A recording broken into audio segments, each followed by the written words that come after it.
আসসালামু আলাইকুম এভরিওয়ান, কেমন আছেন সবাই? আশা করি ভালো আছেন। আলহামদুলিল্লাহ আমিও ভালো আছি। তো আপনারা ভিডিও থাম্বনেল দেখে বুঝতে পারছেন যে আজকে ভিডিও কি নিয়ে। কোয়েল পাখির ঠান্ডা লাগা রোগ, তো এটা হচ্ছে স্বাভাবিক, মানে কোয়েল পাখির ঠান্ডাটা লাগবেই। এটা থেকে আমাদের বাঁচার জন্য অবশ্যই ওষুধ ম্যানেজমেন্টটা ঠিক রাখতে হবে। তো আজকের ভিডিওটা এটা নিয়েই যে আপনারা কিভাবে কোয়েল পাখিকে সুস্থ রাখবেন, এই ঠান্ডা থেকে বাঁচাবেন। তো যেহেতু শীত পড়ে গেছে, সেখানে আপনাকে ঠান্ডা থেকে কোয়েল পাখিকে বাঁচাতে হবে। তো ভিডিওটি শুরু করার আগে যারা যারা আমার চ্যানেলটি সাবস্ক্রাইব করেন নাই, অবশ্যই আমার চ্যানেলটি সাবস্ক্রাইব করবেন, এবং যারা যারা সাবস্ক্রাইব করেছেন তাদেরকে অসংখ্য ধন্যবাদ। তো কথা না বাড়িয়ে ভিডিওটি শুরু করা যাক। আমরা জানি কোয়েল পাখির বেসিক রোগটাই হলো ঠান্ডা, মানে ঠান্ডাটা কোয়েল পাখিকে কিছুদিন পর পরে লেগে থাকে। তো তার মধ্যে এখন হচ্ছে শীতকাল। এই শীতকালের কারণে পাখিকে প্রচুর ঠান্ডা লাগে। তো এই ঠান্ডা থেকে বাঁচতে বেশ কিছু পদক্ষেপ আমাদের নিতে হবে। তো প্রথম হলো বায়ু ম্যানেজমেন্ট। তো বায়ু ম্যানেজমেন্ট বলতে আমরা বুঝি আমাদের খামারের চতুর্পাশে পর্দা দিতে হবে। তো এই পর্দা দেওয়ার কারণে বাইরের যে ঠান্ডা আবহাওয়া এটা আপনাদের খামারে প্রবেশ করবে না। বাইরের কিছু যদি বাতাস হয় বা ঠান্ডা আবহাওয়া হয়, কুয়াশা হয়, এগুলো যদি খামারের ভিতরে প্রবেশ করে তাহলে মনে করেন আপনার পাখিকে ঠান্ডা লেগে যাবে। তো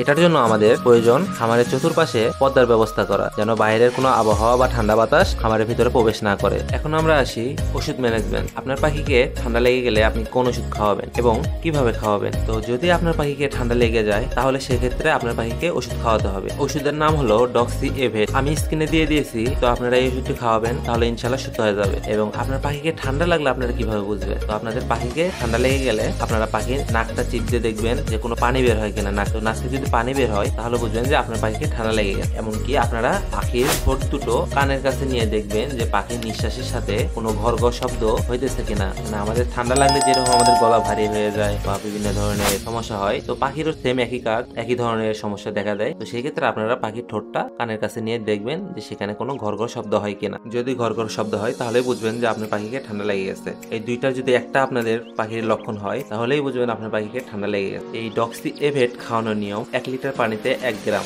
আমি আবারও বলি, এই ডক্সি এভেট খাওয়ানোর নিয়ম 1 লিটার পানিতে 1 গ্রাম। তার পাশাপাশি আপনারা আরেকটি কাজ করবেন, সেটি হলো আপনাদের খামারে যে লাল লাইট গুলো আছে, মানে 100 ওয়াটের যে লাইট গুলো, এগুলো আপনারা একটা লাগাই দিবেন। বড় খামার হয় আপনার খামার অনুযায়ী একটা দুইটা লাগাই দিবেন, তাহলে দেখবেন যে রুমটা কিছুটা গরম হয়ে আছে এবং পাখিকে ঠান্ডা লাগার সম্ভাবনা খুবই কম থাকবে। আশা করি আপনাদের বোঝাতে পেরেছি। যদি না বুঝে থাকেন তাহলে অবশ্যই কমেন্ট বক্সে জানাবেন, তাহলে আমি রিপ্লাই দেওয়ার চেষ্টা করবো ইনশাল্লাহ। ভিডিওটি ভালো লাগলে লাইক, শেয়ার এবং সাবস্ক্রাইব করে আমার চ্যানেলের পাশে থাকবেন। তো আজকের মতো ভিডিও এই পর্যন্তই। সকলে ভালো থাকবেন, সুস্থ থাকবেন। আল্লাহ হাফেজ।